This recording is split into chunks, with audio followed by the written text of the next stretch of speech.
Let's turn our attention now to Vanuatu, because more Australians have arrived back home from the earthquake-hit region, with the RAAF evacuation flights touching down in Brisbane overnight. Ariana Levy is at Brisbane Airport. Ari, what was the mood like on the ground?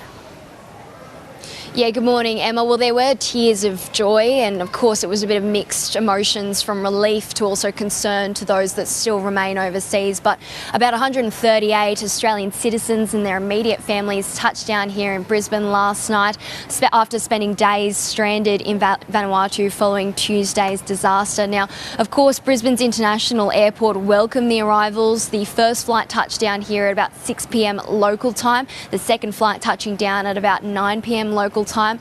But these two RAAF flights and planes flew straight out of Port Vila.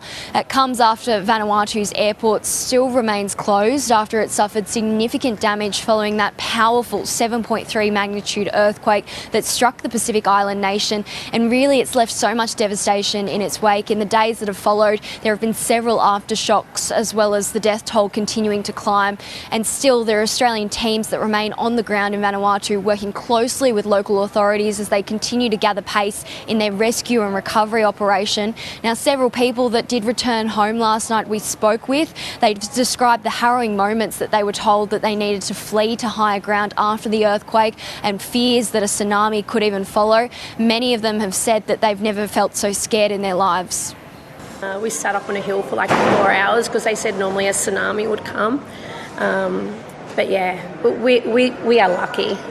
We all got out with a couple of bruises, but people passed away. Like they said, it's the worst one in 102 years. So, but we're home, we're safe, and yeah, thank you to the Australia Defence Force. It was an experience at itself, yeah. I was in the middle of Port Vila when the earthquake hit, so I watched buildings come down around me and people start screaming and running, and I had no idea what to do. So I just started following the crowd, and we ended up running up a giant hill because people started sort of yelling the word tsunami to everyone. So, yeah.